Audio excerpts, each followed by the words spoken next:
Seção 7 da prova documental. Subseção 1 da força probante dos documentos. Artigo 405. O documento público faz prova não só da sua formação, mas também dos fatos que o escrivão, o chefe da secretaria, o tabelião ou o servidor declarar que ocorreram em sua presença. Artigo 402. Quando a lei exigir instrumento público como a da substância do ato, nenhuma outra prova, por mais especial que seja, pode suprir-lhe a falta. Artigo 407. O documento feito por oficial público incompetente ou sem a observância das formalidades legais, sendo subscrito pelas partes, tem a mesma eficácia probatória do documento particular. Artigo 408. As declarações constantes do documento particular, escrito e assinado ou somente assinado, presumem-se verdadeiras em relação ao signatário. Parágrafo único. Quando, todavia, contiver declaração de ciência de determinado fato, o documento particular prova a ciência, mas não o fato em si, incumbindo o ônus de prová-lo ao interessado em sua veracidade. Artigo 409. A data do documento particular, quando a seu respeito surgir dúvida ou impugnação entre os litigantes, provar-se-á, por todos os meios de direito. Parágrafo único. Em relação a terceiros, considerar-se-á datado o documento particular. Inciso 1. No dia em que foi registrado. Inciso 2. Desde a morte de algum dos signatários.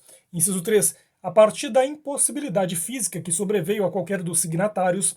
Inciso 4. Da sua apresentação em repartição pública ou em juízo. Inciso 5. Do ato ou do fato que estabeleça de modo certo a anterioridade da formação do documento. Artigo 410. Considera-se o autor do documento particular, inciso 1, aquele que o fez e o assinou, inciso 2, aquele que por conta de quem ele foi feito estando assinado, inciso 3, aquele que mandando compô-lo não o firmou porque, conforme a experiência comum, não se costuma assinar, como livros empresariais e assentos domésticos. Artigo 411. Considera-se autêntico o documento quando, inciso 1, o tabelião reconhecer a firma do signatário. Inciso 2. A autoria estiver identificada por qualquer outro meio legal de certificação, inclusive eletrônico, nos termos da lei. Inciso 3. Não houver impugnação da parte contra quem foi produzido o documento. Artigo 412. O documento particular, de cuja autenticidade não se duvida, prova que o seu autor fez a declaração que lhe é atribuída. Parágrafo único. O documento particular admitido expresso ou tacitamente é indivisível, sendo vedado à parte que pretende utilizar-se dele aceitar os fatos que lhe são favoráveis e recusar os que são contrários ao seu interesse, salvo se provar que estes não ocorreram. Artigo 413. O telegrama, o radiograma ou qualquer outro meio de transmissão tem a mesma força probatória do documento particular se o original constante da estação expedidora tiver sido assinado pelo remetente. Parágrafo único. A firma do remetente poderá ser reconhecida pelo tabelião, declarando-se essa circunstância no original depositado na estação expedidora. Artigo 414. O telegrama ou radiograma presume-se conforme com o original, provando as datas da sua expedição e de seu recebimento pelo destinatário. Artigo 415. As cartas e os registros domésticos provam contra quem os escreveu quando: inciso 1. Enunciam o recebimento de um crédito. Inciso 2. Contém a notação que visa suprir a falta de título em favor de quem é apontado como credor. Inciso 3. Expressam conhecimento de fatos para os quais não se exige a determinada prova. Artigo 416. A nota escrita pelo credor, em qualquer parte do documento representativo de obrigação, ainda que não assinada, fez prova em benefício do devedor. Parágrafo único. Aplica-se essa regra tanto para o documento que o credor conservar em seu poder, quanto para aquele que se achar em poder do devedor ou de terceiro. Artigo 417. Os livros empresariais provam contra seu autor, sendo lícito ao empresário, todavia, demonstrar, por todos os meios permitidos em direito, que os lançamentos não correspondem à verdade dos fatos. Artigo 418. Os livros empresariais que preencham os requisitos exigidos por lei provam a favor do seu autor no litígio entre empresários. Artigo 419. A escrituração contábil é indivisível e se dos fatos que resultam dos lançamentos uns são favoráveis ao interesse de seu autor e outros lhe são contrários, ambos serão considerados em conjunto como unidade. Artigo 420. o juiz pode ordenar a requerimento da parte a exibição integral dos livros empresariais e dos documentos do arquivo, inciso 1, na liquidação de sociedade, inciso 2, na sucessão por morte de sócio, inciso 3, quando e como determinar a lei. Artigo 421. O juiz pode, de ofício, ordenar à parte a exibição parcial dos livros e dos documentos, extraindo-se deles a suma que interessar ao litígio, bem como reproduções autenticadas. Artigo 422. Qualquer reprodução mecânica, como a fotográfica e cinematográfica, a fonográfica ou de outra espécie, tem aptidão para fazer prova dos fatos ou das coisas representadas se a sua conformidade com o documento original não for impugnada por aquele contra quem foi produzida. Parágrafo 1º. As fotografias digitais e as extraídas da rede mundial de computadores fazem prova das imagens que reproduzem, devendo ser impugnadas se ser apresentada a respectiva autenticação eletrônica ou não sendo possível realizada a perícia. Parágrafo 2º. Se se tratar de fotografia publicada em jornal ou revista, será exigido um exemplar original do periódico, caso impugnada a veracidade pela outra parte. Parágrafo 3º. Aplica-se o disposto neste artigo à forma impressa de mensagem eletrônica. Artigo 423. As reproduções dos documentos particulares, fotográficas ou obtidas por outros processos de repetição, valem como certidões sempre que o escrivão ou o chefe de secretaria certificar sua conformidade com o original. Artigo 424. A cópia de documento particular tem o mesmo valor probante que o original, cabendo ao escrivão, intimadas as partes, proceder à conferência e certificar a conformidade entre a cópia e o original. Artigo 425. Fazem a mesma prova que os originais. Inciso 1. As certidões textuais de qualquer peça dos autos, do protocolo das audiências ou de outro livro a cargo do escrivão ou do chefe de secretaria, se extraídas por ele ou sob sua vigilância e por ele subscritas. Inciso 2. Os traslados e as certidões extraídas por oficial público de instrumentos ou documentos lançados em suas notas. Inciso 3. As reproduções dos documentos públicos, desde que autenticadas por oficial público ou conferidas em cartório com os respectivos originais. Inciso 4. As cópias reprográficas de peças do próprio processo judicial declaradas autênticas pelo advogado sob sua responsabilidade pessoal, se não lhes for impugnada a autenticidade. Inciso 5. Os extratos digitais de bancos de dados públicos e privados, desde que atestado pelo seu emitente, sob as penas da lei, que as informações conferem com o que consta na origem. Inciso 6. As reproduções digitalizadas de qualquer documento público ou particular, quando juntadas aos autos pelos órgãos da Justiça e seus auxiliares, pelo Ministério Público e seus auxiliares, pela Defensoria Pública e seus auxiliares, pelas procuradorias, pelas repartições públicas em geral e por advogados, ressalvada a alegação motivada e fundamentada de adulteração. Parágrafo 1º. Os originais dos documentos digitalizados mencionados no inciso 6 deverão ser preservados pelo seu detentor até o final do prazo para a propositura de ação rescisória. Parágrafo 2º. Tratando-se de cópia digital de título executivo extrajudicial ou de documento relevante à instrução do processo, o juiz poderá determinar seu depósito em cartório ou secretaria. Artigo 426. O juiz apreciará fundamentadamente a fé que deva merecer o documento quando em ponto substancial e sem ressalva contiver entrelinha, emenda, borão ou cancelamento. Artigo 427. Cessa a fé do documento público ou particular, sendo-lhe declarada judicialmente a falsidade. Parágrafo único. A falsidade consiste em: inciso 1. Formar documento não verdadeiro. Inciso 2. Alterar documento verdadeiro. Artigo 428. Cessa a fé do documento particular quando, inciso 1, for impugnada sua autenticidade e enquanto não se comprovar sua veracidade. Inciso 2. Assinado em branco for impugnado seu conteúdo por preenchimento abusivo. Parágrafo único. Dar-se-á abuso quando aquele que recebeu o documento assinado com texto não escrito, no todo ou em parte, formá-lo ou completá-lo, por si ou por meio de outrem, violando o pacto feito com o signatário. Artigo 429. Incumbe o ônus da prova quando, inciso 1, se tratar de falsidade de documento ou de preenchimento abusivo à parte que o arguir. Inciso 2, se tratar de impugnação da autenticidade à parte que produziu o documento. Subseção 2, a da arguição de falsidade. Artigo 430. A falsidade deve ser suscitada na contestação, na réplica ou no prazo de 15 dias, contado a partir da intimação da juntada do documento dos autos.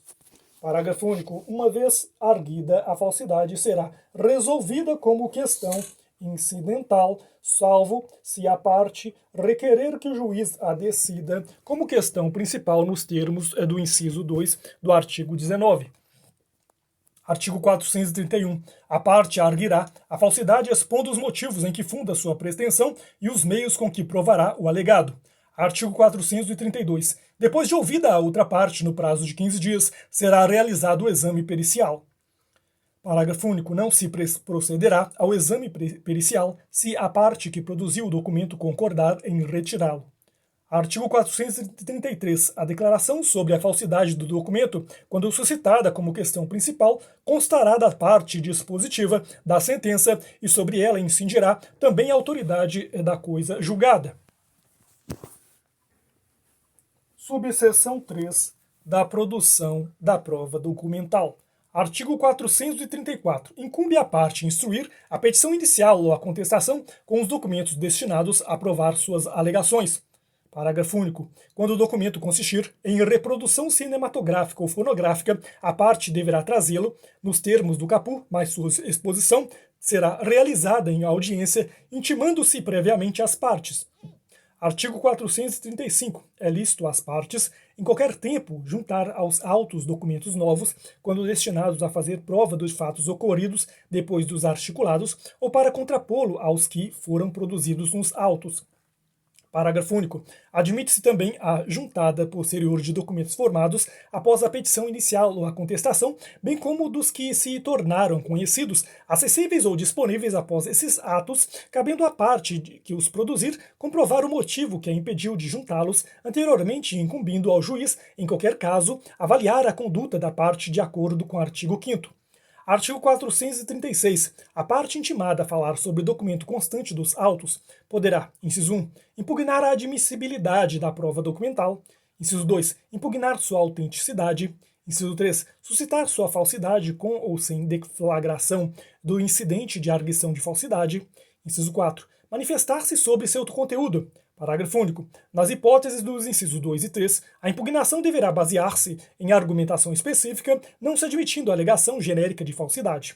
Artigo 437. O réu manifestar-se-á na contestação sobre os documentos anexados à inicial e o autor manifestar-se-á na réplica sobre os documentos anexados à contestação. Parágrafo 1º. Sempre que uma das partes requerer a juntada de documentos aos autos, o juiz ouvirá a seu respeito a outra parte, que disporá do prazo de 15 dias para adotar qualquer das posturas indicadas no artigo 436. Parágrafo 2º. Poderá o juiz, a requerimento da parte, dilatar o prazo para a manifestação sobre a prova documental produzida, levando em consideração a quantidade e a complexidade da documentação. Artigo 438. O juiz requisitará as repartições públicas em qualquer tempo ou grau de jurisdição. Inciso 1. As certidões necessárias à prova das alegações das partes. Inciso 2. Os procedimentos administrativos nas causas em que forem interessados a União, os Estados, o Distrito Federal e os municípios ou entidades da administração indireta. Parágrafo 1º. Recebidos os autos, o juiz mandará extrair no prazo máximo e improrrogável de 1 mês certidões ou reproduções fotográficas das peças que indicar e das que forem indicadas pelas partes e, em seguida, devolverá os autos à repartição de origem. Parágrafo 2º. As repartições públicas poderão fornecer todos os documentos em meio eletrônico, conforme disposto em lei, certificando pelo mesmo meio de que se trata de extrato fiel do que consta em seu banco de dados ou no documento digitalizado. Seção 8 dos documentos eletrônicos. Artigo 439. A utilização de documentos eletrônicos no processo convencional dependerá de sua conversão à forma impressa e da verificação de sua autenticidade na forma da lei. Artigo 440. O juiz apreciará o valor probante do documento eletrônico não convertido, assegurado às partes o acesso ao seu teor. Artigo 441. Serão admitidos documentos eletrônicos produzidos e conservados com a observância da legislação específica. Seção 9 da prova testemunhal. Subseção 1 da admissibilidade do valor da prova testemunhal. Artigo 442. A prova testemunhal é sempre admissível, não dispondo a lei de modo diverso. Artigo 443. O juiz indeferirá a inquirição de testemunhas sobre fatos, inciso 1, já provados por documento ou confissão da parte, inciso 2, que só por documento ou por exame pericial puderem ser provados. Artigo 444. Nos casos em que a lei exigir prova escrita da obrigação, é admissível a prova testemunhal quando houver começo de prova por escrito emanado da parte contra a qual se pretende produzir a prova. Artigo 445.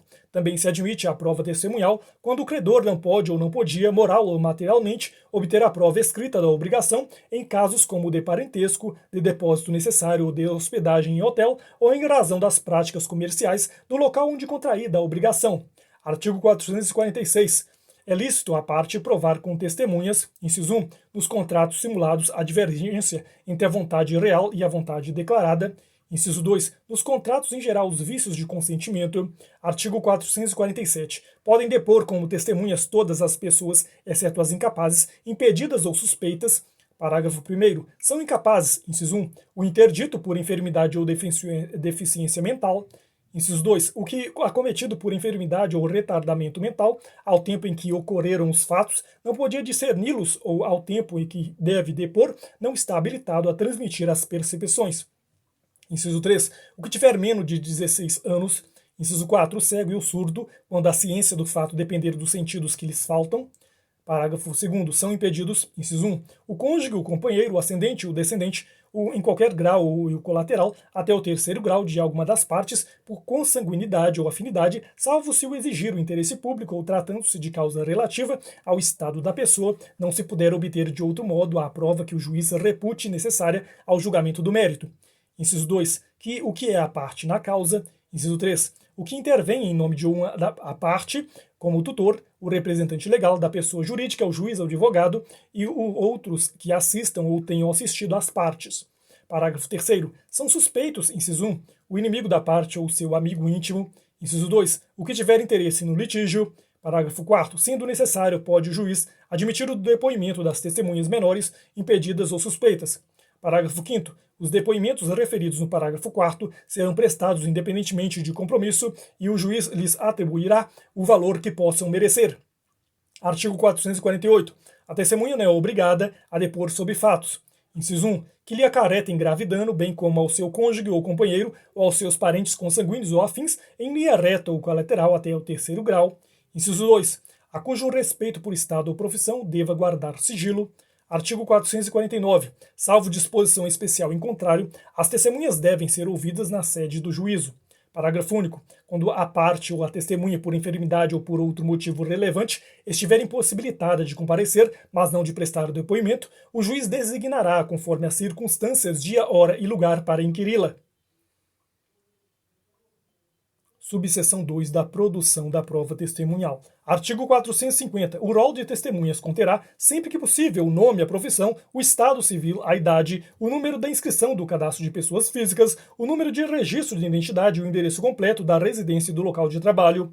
Artigo 451. Depois de apresentado o rol de que tratam os parágrafos 4º e 5º do artigo 357, a parte só pode substituir a testemunha, inciso 1, que falecer, inciso 2, que por enfermidade não estiver em condições de depor, inciso 3, que tendo mudado de residência ou de local de trabalho, não for encontrada. Artigo 452. Quando for arrolado como testemunha o juiz da causa, inciso 1, declarar-se-á, impedido se tiver conhecimento de fatos que possam influir na decisão caso em que será vedado à parte que o incluiu no rol desistir de seu depoimento. Inciso 2, se nada souber, mandará excluir o seu nome.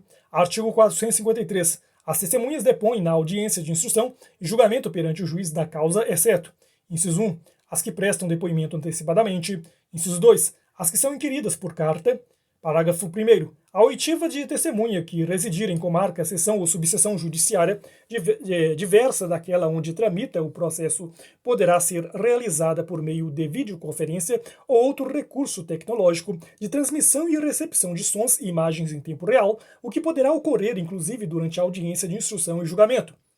Parágrafo 2º. Os juízos deverão manter equipamento para a transmissão e recepção de sons e imagens a que se refere o parágrafo 1º. Artigo 454. São inquiridos em sua residência ou onde exerçam sua função: inciso 1, o presidente e o vice-presidente da República; inciso 2, os ministros de Estado; inciso 3, o ministro do Supremo Tribunal Federal, os conselheiros do Conselho Nacional de Justiça e os ministros do Superior Tribunal de Justiça, do Superior Tribunal Militar, do Tribunal Superior Eleitoral, do Tribunal Superior do Trabalho e do Tribunal de Contas da União. Inciso 4, o Procurador-Geral da República e os conselheiros do Conselho Nacional do Ministério Público. Inciso 5, o Advogado-Geral da União e o Procurador-Geral do Estado, o Procurador-Geral do Município, o Defensor Público-Geral Federal e o Defensor Público-Geral do Estado. Inciso 6, os senadores e os deputados federais. Inciso 7, os governadores dos estados e do Distrito Federal. Inciso 8, o prefeito. Inciso 9, os deputados estaduais e distritais. Inciso 10, os desembargadores dos tribunais de justiça, dos tribunais regionais federais, dos tribunais regionais do trabalho e dos tribunais regionais eleitorais, e os conselheiros dos tribunais de contas dos estados e do Distrito Federal. Inciso 11, o procurador de justiça. Inciso 12, o embaixador de país que, por lei ou tratado, concede idêntica prerrogativa a agente diplomático do Brasil. Parágrafo 1º. O juiz solicitará à autoridade que indique dia, hora e local, a fim de ser inquirida, remetendo-lhe cópia da petição inicial ou da defesa oferecida pela parte que a arrolou como testemunha. Parágrafo 2º. Passado um mês sem manifestação da autoridade, o juiz designará dia, hora e local para o desempenho preferencialmente na sede do juízo. Parágrafo 3º. O juiz também designará dia, hora e local para o depoimento quando a autoridade não comparecer injustificadamente à sessão agendada para a colheita de seu testemunho no dia, hora e local por ela mesma indicados. Artigo 455. Cabe ao advogado da parte informar ou intimar a testemunha por ele arrolada do dia, hora e local da audiência designada, dispensando-se a intimação do juízo. Parágrafo 1º. A intimação deverá ser realizada por carta com aviso de recebimento, cumprido o advogado juntar aos autos, com antecedência de pelo menos 3 dias da data da audiência, cópia da correspondência de intimação e do comprovante de recebimento. Parágrafo 2º. A parte pode comprometer-se a levar a testemunha à audiência independentemente da intimação de que trata o parágrafo 1º, presumindo-se, caso a testemunha não compareça, que a parte desistiu de sua inquirição. Parágrafo 3º. A inércia da realização da intimação a que se refere o parágrafo 1º importa a desistência da inquirição da testemunha. Parágrafo 4º. A intimação será feita pela via judicial quando, inciso 1, for frustrada a intimação prevista no parágrafo 1º deste artigo. Inciso 2, sua necessidade for devidamente demonstrada pela parte ao juiz. Inciso 3, figurar no rol de testemunha servidor público ou militar, hipótese em que o juiz o requisitará ao chefe da repartição ou ao comando do corpo em que servir. Inciso 4, a testemunha houver sido arrolada pelo Ministério Público ou pela Defensoria Pública. Inciso 5, a testemunha for uma daquelas previstas no artigo 454. Parágrafo 5º. A testemunha que intimada na forma do parágrafo 1º ou do parágrafo 4º deixar de comparecer sem motivo justificado será conduzida e responderá pelas despesas do adiamento. Artigo 456. O juiz inquirirá as testemunhas separadas e sucessivamente, primeiro as do autor e depois as do réu, e providenciará para que uma ou não ouça o depoimento das outras. Parágrafo único. O juiz poderá alterar a ordem estabelecida no caput se as partes concordarem. Artigo 457. Antes de depor, a testemunha será qualificada, declarará e confirmará os seus dados ou informará se tem relações de parentesco com a parte ou interesse no objeto do processo. Parágrafo 1º. É lícito a parte contraditar a testemunha arguindo-lhe a incapacidade, o impedimento ou a suspeição, bem como, caso a testemunha negue os fatos que lhe são imputados, provar a contradita com documentos ou com testemunhas até 3 apresentadas no ato, inquiridas em separado. Parágrafo 2º. Sendo provados ou confessados os fatos a que se refere o parágrafo 1º, o juiz dispensará a testemunha ou lhe tomará o depoimento como informante. Parágrafo 3º. A testemunha pode requerer ao juiz que a ecuse de depor, alegando os motivos previstos neste Código, decidindo o juiz de plano após ouvidas as partes. Artigo 458. Ao início da inquirição, a testemunha prestará o compromisso de dizer a verdade do que souber e que lhe for perguntado. Parágrafo único. O juiz advertirá a testemunha que incorre em sanção penal quem faz afirmação falsa, cala ou oculta a verdade. Artigo 459. As perguntas serão formuladas pelas partes diretamente à testemunha, começando a que a arrolou, não admitindo o juiz aquelas que puderem induzir a resposta, não tiverem relação com as questões de fato objeto da atividade probatória ou importarem repetição de outra já respondida. Parágrafo 1º. O juiz poderá inquirir a testemunha tanto antes quanto depois da inquirição feita pelas partes. Parágrafo 2º. As testemunhas devem ser tratadas com urbanidade, não se lhes fazendo perguntas ou considerações impertinentes, capciosas ou vexatórias. Parágrafo 3º. As perguntas que o juiz indeferir serão transcritas no termo que a parte o requerer. Artigo 460. O depoimento poderá ser documentado por meio de gravação. Parágrafo 1º. Quando digitado ou registrado por taquigrafia, estenotipia ou outro método idôneo de documentação, o depoimento será assinado pelo juiz, pelo depoente e pelos procuradores. Parágrafo 2º. Se houver recursos em processo em autos não eletrônicos, o depoimento somente será digitado quando for impossível o envio de sua documentação eletrônica. Parágrafo 3º. Tratando-se de autos eletrônicos, observar-se-á o disposto neste Código e na legislação específica sobre a prática eletrônica de atos processuais. Artigo 461. O juiz pode ordenar de ofício a requerimento da parte. Inciso 1. A inquirição de testemunhas referidas nas declarações da parte ou das testemunhas. Inciso 2. A acareação de duas ou mais testemunhas ou de alguma delas com a parte quando, sob o fato determinado que possa influir na decisão da causa, divergirem as suas declarações. Parágrafo 1º. Os acareados serão reperguntados para que expliquem os pontos de divergência, reduzindo-se a termo o ato de acareação. Parágrafo 2º. A acareação pode ser realizada por videoconferência ou por outro recurso tecnológico de transmissão de sons e imagens em tempo real. Artigo 462. A testemunha pode requerer ao juiz o pagamento da despesa que efetuou para comparecimento à audiência, devendo a parte pagá-la logo que arbitrada ou depositá-la em cartório dentro de 3 dias. Artigo 463. O depoimento prestado em juízo é considerado serviço público. Parágrafo único. A testemunha, quando sujeita ao regime da legislação trabalhista, não sofre por comparecer à audiência perda de salário nem desconto no tempo de serviço.